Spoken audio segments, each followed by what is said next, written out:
ஒத்துழைப்பு என்றால் என்ன, அதை ஞான சாதகன் எவ்வாறு பயன்படுத்தி கொண்டு ஞானத்திலே முன்னேறுவது அப்படிங்கிறத பற்றி இன்னைக்கு டிஸ்கஸ் பண்ணிட்டு இருக்கோம். ஒத்துழைப்பு basic definition is very easy to understand. ஒரு காமன் அப்ஜெக்டிவுக்காக ஒன்றுக்கு மேற்பட்டவர்கள் ஒன்றாக இணைந்து செயல்படுவதை இங்கே ஒத்துழைப்பு என்று நாம் அழைக்கின்றோம்.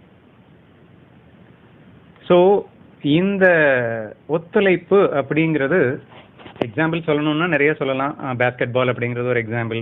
ஒரு 100 பேருக்கு சமைக்கணும் அப்படின்னா ஒரு 5 பேர் தான் கிச்சனில் இருப்பாங்க. ஆனால் அந்த 5 பேர் கோஆப்ரேட் பண்ணும்போது மட்டும்தான் கரெக்டாக அவங்களால பெர்ஃபெக்டாக பண்ண முடியும். வேலையில் ஒரு கொத்தனார் மட்டும் எதுவும் பண்ணிட முடியாது. சித்தாலும் வேணும், சாந்து கலக்கிறவனும் வேணும். சரி, எல்லாமே ஒரு கம்பைன்டு எஃபோர்ட் இருந்தால் தான் எதையுமே சாதிக்க முடியும் அப்படிங்கிறது கோஆப்ரேஷனுக்கான டெஃபினிஷன். இப்போ நான் ஸ்ட்ரெயிட்டவே அதனுடைய இம்பார்ட்டன்ஸ் ப்ளஸ் ஞான சாதகன் எப்படி அதை பயன்படுத்திக்கணும் அப்படிங்கிறதுக்கு மட்டும் நான் டைரெக்டாக வந்துடுறேன். ஒத்துழைப்பு இல்லாமல் இவ்வுலகில் எதையுமே ஒரு மனிதனால் சாதிக்க முடியாது, இதுவரை சாதித்ததில்லை என்பதுதான் ஒரு மகத்தான உண்மை அப்படிங்கிறது தெளிவாக புரிஞ்சுக்க ட்ரை பண்ணுங்க. ஓகேவா?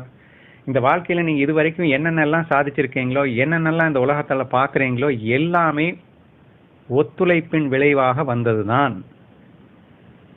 பிறந்தவன நடக்கிறதுக்கு கூட நடவண்டிங்கிறது ஒரு ஒத்துழைப்பு தேவைப்படுது. நடக்க வைக்கிறதுக்கு ஒரு ஆள் தேவைப்படுது. பேசுறதுக்கு பேச்சை சொல்லி கொடுக்கறதுக்கு ஒரு ஆள் தேவைப்படுது. நீயா அம்மா அம்மான்னு நாங்கள் சொல்லாமலா நீயா அம்மா சொல்லிட்ட? அப்போ எங்கே அம்மா சொல்லு, அம்மா அம்மா அம்மான்னு பேசி பேசி பேசி இவர்களின் ஒத்துழைப்பினால் தான் அங்கே ஒரு பாஷையை கற்றுக்கொள்ள முடிந்தது. அடுத்த டீச்சர்ஸ்னுடைய கோஆப்ரேஷன், ஃப்ரெண்ட்ஸ்னுடைய கோஆப்ரேஷன், நீ போகிற இடமெல்லாம் அங்கே ஒத்துழைப்பு இல்லாமல் நீ எதை செய்கின்றாய், எதை நீ சாதித்திருக்கின்றாய்? எங்கே சென்றாலும் இந்த ஒத்துழைப்பு தான். ஸோ இப்போ அதே மாதிரி இண்டஸ்ட்ரி, ஒரு கம்பெனியில் எல்லாருமே ஒரு டீம் ஒர்க்காக ஒத்துழைச்சிருந்தால் தான் ஒரு ப்ராடக்டை டெவலப் பண்ண முடியும் அப்படின்னு பார்க்குறோம். ஒவ்வொரு ப்ராடக்ட்டுமே அது ஒன்றோட ஒன்று ஒத்துழைச்சாதான் அது ப்ராடக்டாக ரெடி ஆகுது அப்படின்னு பார்க்குறோம். ஸோ இப்படியெல்லாம் பார்த்தீங்கன்னா இந்த உலகத்தில் நீங்கள் என்ன பார்த்தாலும் it's an output of cooperation அப்படின்னு சொல்லிடலாம். திரைப்பட இயக்குனர் பேட்டி கொடுக்கும்போது கேட்பீங்க நீங்கள் தான் சக்ஸஸ் பண்ணீங்க. இல்லை நான்லாம் இல்லை, இட்ஸ் அ டீம் ஒர்க் அப்படின்னு சொல்கிறாரு. So what ever be the success you take. ஒரு மியூசிஷியன் இருக்கான் அப்படின்னா, ஒரு மியூசிக் டைரக்டர் இருக்காரு அப்படின்னு சொன்னால் எத்தனை மியூசிக் இன்ஸ்ட்ருமெண்ட்ஸ் நம்பி இருக்காரு, எத்தனை மியூசிக் பிளேயர்ஸை நம்பி இருக்காரு, எத்தனை விஷயங்கள் ஒன்றடங்கி அங்கே ஒரு விஷயம் உருவாக்கப்படுகிறது என்பதை நாம் ஆழ்ந்து சிந்திப்போமே. ஆனால் ஒத்துழைப்பின்றி உலகில் எதுவும் இல்லை என்பதை சுலபமாக புரிந்து கொள்ளலாம். இதை மிக விரிவாக பூபதி அண்ணா மற்றும் அனைவரும் சொல்லிவிட்டார்கள் என்பதால் இத்தோடு நிறுத்திவிட்டு ஸ்ட்ரைட்டவே இதை எப்படி ஞானத்திற்கு பயன்படுத்திக் கொள்வது? ஓகே, ஏன்பா இந்த வாழ்க்கையில் நீ அடைய விரும்புகிற சின்ன சின்ன விஷயத்துக்கே ஒத்துழைப்பு தேவை என்று நீ முடிவு செய்துவிட்டால் வாழ்வின் மிக உயரிய இலக்கான உன் வாழ்க்கையின் இறுதி லட்சியமான அந்த ஞானத்திற்கு ஒத்துழைப்பில்லாமல் சென்று விடுவேன் என்று நினைப்பது சாத்தியமா? அப்போ அந்த ஞானத்தை அடைவதற்கும் கூட நீ ஒத்துழைப்பு என்பது கண்டிப்பாக செய்ய வேண்டியதாக இருக்கிறது. சரி, என்னத்தை ஒத்துழைக்கிறது புரியலையே. இப்போ மற்ற விஷயத்த நான் செய்யணும் அப்படின்னா, ஆமாம் 4 பேர் இப்போ கொத்தனார் இருக்காருன்னா சித்தாள் வேணும், நான் வேணும் அப்படின்னு சொல்லலாம். நான் ஞானத்தை அடைகிறதுக்கு இன்னொருத்தன் எனக்கு என்ன பண்ண போகிறான்? நான் மட்டும்தானே ஞானத்தை அடைய முடியும் அப்படிங்கிற மாதிரி நம்ம ஃபீல் பண்ணணும்னு அவசியம் இல்லை. இது வெரி பேசிக் திங். குருவின் ஒத்துழைப்பு, பகவத்கீதையின் ஒத்துழைப்பு. ஸோ அதை நம்ம மணிக்கணக்கில் பேசலாம். ஸோ ஒரு ஞானத்தை அடைவதற்கு மகத்தான தலையாய ஒரு விஷயமாக இருக்கக்கூடியது குருவின் ஒத்துழைப்பு. குருவின் ஒத்துழைப்பு அங்கே இருக்குதான். ஆனால் ஒத்துழைப்பு is not a one side process. குருவுக்கு நீ ஒத்துழைக்கணும். குரு உனக்கு ஒத்துழைக்கிறார், ஓகே, பட் நீ குருவுக்கு ஒத்துழைக்கணும். ஸோ நம்ம என்ன பண்ணோம், ஒரு காமன் அப்ஜெக்டிவ்காக மியூச்சுவலி 2 பேருமே ஒத்துழைக்கும் போது தான் அதுக்கு பேர் கோஆப்ரேஷன் அப்படின்னே பேர். சரியா?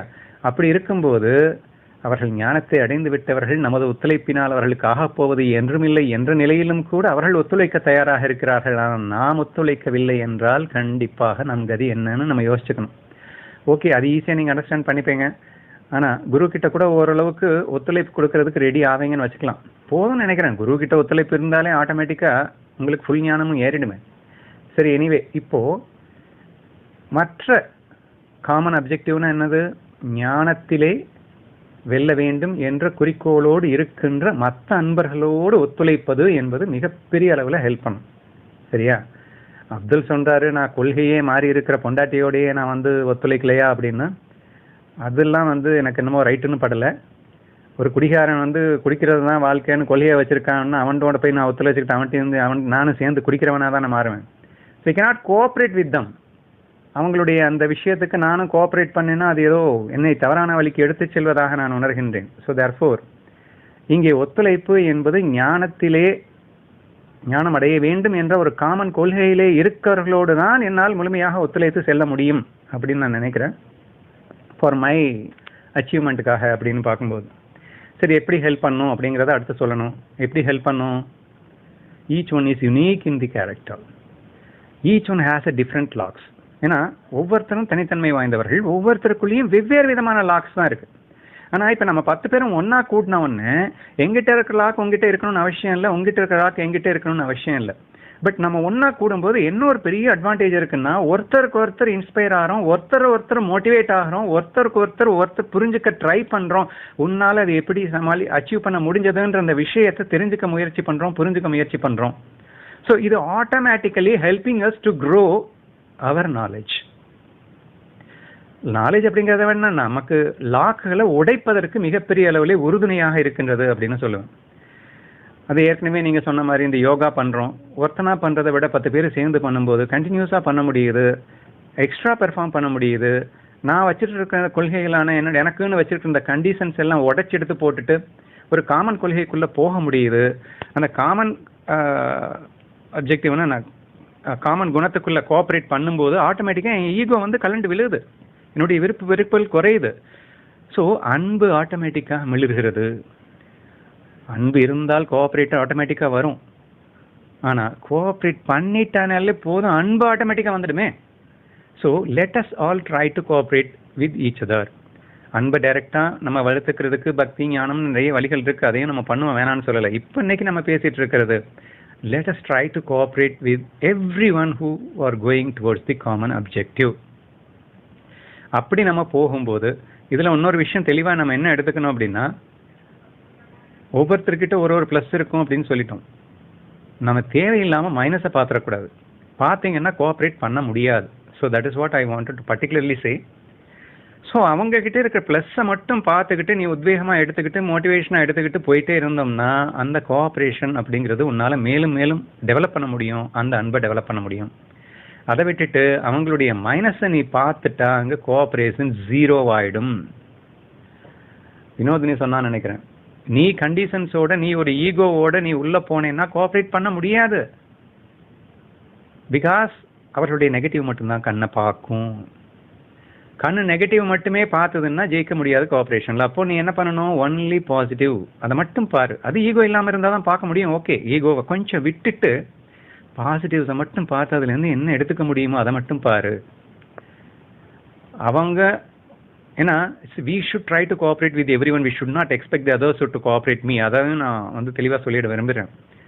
ஒரு பேஸ்கெட் பால் டீமில் 5 பேர் இருக்காங்க அப்படின்னு சொன்னால் அந்த 5 பேரில் ஒருத்தனுக்கு நம்ம பேசிகிட்டு இருக்கோம் அப்படின்னா, நான் தான் அதில் ஒருத்தன் அப்படின்னா நான் என்ன நினைக்கணும் அப்படின்னா, I must be cooperative with every one நான் நினைக்கணும். நான் எல்லாருக்குமே ஒத்துழைப்பு கொடுக்கணும்னு நினைக்கணும். ஆனால் எல்லாவனும் எனக்கு ஒத்துழைப்பு கொடுக்கணும் இந்த ஃபீல் எனக்கு இருக்கக்கூடாதுன்னு சொல்ல வரேன். ஏன் இருக்கக்கூடாதுன்னா, ஒரு கரெக்டான சுச்சுவேஷனில் எனக்கு கோஆப்ரேட் பண்ணாமல் ஒருத்தன் இருந்துட்டான் அப்படின்னா எனக்கு அவன் மேலே வெறுப்பு வந்துடும். இந்த கண்டிஷன்ஸ் நான் வச்சுருந்தேன்னா, இவன் செல்ஃப் கேம் ஆடுறான், இவன் வேஸ்ட்டு அப்படின்னு சொல்லிட்டு the moment when I think automatically என் மனசில் வெறுப்பு வந்துடும். ஒன்ஸ் வெறுப்பு வந்துருச்சுன்னா நான் வந்துட்டு கோஆப்ரேட் பண்ணாமல் போயிடுவேன். சரியா? ஸோ ஏன்னா காரணம் பெரிய நொண்டி சாக்கலாம்னு சொல்லிப்போம், அவன் எனக்கு கோஆப்ரேட்டே பண்ணல, பின்ன எதுக்கு நான் அவனை பண்ணணும்னு லூஸ் மாதிரி பேசிட்டு இருப்போம். That is different. அப்போது it's what is more important அப்படின்னா, I must be cooperative with every one. Others கோஆப்ரேட்டிவாக இருந்தாலும் இல்லைனாலும், அவங்க எனக்கு ஒத்துழைக்கலைனாலும் நான் அவங்களுக்கு ஒத்துழைப்பு கொடுக்கணும். இந்த feel very very important to win over the ஒத்துழைப்பு. கோஆப்ரேஷனில் ஜெயிக்கிறதுக்கு கண்டிப்பாக இந்த மனோநிலை மிக மிக அவசியம் என்பதை தெளிவாக புரிந்து கொள்ளுங்கள். ஸோ அட்வான்டேஜ் என்னன்னா, ஒருத்தர் ஞானத்தில் ரொம்ப தெளிவாக இருப்பார், ஒருத்தர் பக்தியில் தெளிவாக இருப்பார், ஒருத்தர் கர்மயோகத்தில் தெளிவாக இருப்பார். அப்போ நீ போகும்போது ஞான விஷயங்களை நீ அவர்கிட்ட இருந்து நிறைய அந்த ஞானத்தை அந்த திங்கிங் எபிலிட்டியை யூஸ் பண்ணி கொஞ்சம் இன்னும் டெப்த்தாக புரிஞ்சுக்கலாம். ஞானத்தை இன்னும் டெப்த்தாக புரிஞ்சுக்கலாம். சரி, எனக்கு எல்லா நாலேஜும் டெப்த்தாக இருக்குது, ஆனால் எமோஷன்ஸே இல்லை, நீ அவனை பார்க்க ஏன்னா இன்ஸ்பிரேஷன் ஆட்டோமேட்டிக்கலி இன்வால்வ்ஸ் இல்லையா? நீங்கள் உங்களுக்கு தெரியுமா தெரியாத எனக்கு தெரியாது, இன்ஸ்பிரேஷனுடைய வேல்யூ என்ன தெரியுமா? உங்ககிட்ட சுத்தமாக அந்த கேரக்டரே இல்லைன்னு வச்சுப்போம், அந்த குணமே கிடையாது, சரியா? அப்படி ஒரு ஆப்போசிட்டான ஒரு கேரக்டர் நீ, ஆனால் அவர்கிட்ட இருக்கு ஒரு குணத்தை பார்க்குற, அதை பார்த்து நீ இன்ஸ்பயர் ஆயிட்டேன்னா ஆட்டோமேட்டிக்காக அந்த குணம் முன்னில் வரும். That's a speciality of inspiration நான் சொல்ல வரேன். அடிக்கடி நான் சொல்லிட்டு இருக்கேன் இல்லையா, அம்பரீஷன் கதையா நானும் அண்ணாவும் கேட்குறோம் அப்படின்னு சொல்லிட்டு.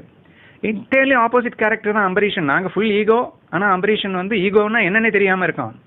பட் அதை பார்த்து நாங்கள் இன்ஸ்பயர் ஆனோம். அந்த இன்ஸ்பயர் ஆகும்போது எங்களுக்குள்ள அந்த ஒரு அப்படி ஆகணுங்கிற ஒரு விஷயம் தானாக உள்ள வருதா இல்லையா? அந்த வைராகியம் உள்ள வருதா இல்லையா? அப்போ நானும் ஈகோ இல்லாமல் இருக்கணுன்ற ஃபீல் வரும். அது எங்கே வரும்னா நம்ம 10 பேர் சேர்ந்து ஒத்துழைத்து வாழும்போது தான் வரும். நீ எப்படியும் போனா எப்படியும் போகிறேன், நீ ஒன்றும் எனக்கு ஒத்துழைக்கணும்னு வேணாம், நான் தனியாக ஞானத்தில் ஜெயிச்சிருவேன் அப்படிங்கிறது கனவுல கூட நடக்கிறதுக்கு வாய்ப்பில்லை என்பதே என் கருத்து. எனவே சிம்பிளாக ஒரே வரியில் சொல்லி முடிக்கணும்னா, வாழ்விலே சின்ன சின்ன விஷயத்தை நீ சாதிக்க வேண்டுமென்றால் கூட ஒத்துழைப்பு அவசியம் என்பதை நிதர்சனமாக கண்கூடாக அனுபவபூர்வமாக பார்த்துவிட்டாய். அதன் உண்மையை புரிந்துகொள். வாழ்வின் மிக உயர்ந்த லட்சியமான அந்த ஞானத்திற்கும் அது அவசியம் என்று புரிந்துகொள். ஏனென்றால் அந்த ஞானமே ஒத்துழைப்பு தான். ஒத்துழைப்பு வந்த மாத்திரத்தில் ஞானம் வந்து விடுகிறது. அன்பு வேறு, ஒத்துழைப்பு வேறு, ஞானம் வேறு அல்ல. இது ஒன்றோடு ஒன்று பின்னி பிணைந்தவையாக இருக்கின்றன. உன் வாழ்க்கை முழுவதும் ஒத்துழைப்பின் மகத்துவத்தை உணர்ந்துள்ளதால் ஞானத்திற்கு அது மிகப்பெரிய அவசியம் என்பதை முழுவதுமாக புரிந்து கொள்வோம். குறிப்பாக காமன் அப்ஜெக்டிவ்ல இருக்கவங்களோட எந்த அளவுக்கு நம்மளால ஒத்துழைச்சு போக முடியுமோ ஒத்துழைக்க எனது வெறுப்புகளும் எனது கண்டிஷன்களும் எனது அகங்காரமும் ஆட்டோமேட்டிக்காக கலந்து முழுமையாக அன்பில் மலருவேன் என்பது உறுதி என்று சொல்லி என்னுடைய விடையை ஷார்ட்டாக முடிச்சுக்கிறேன்.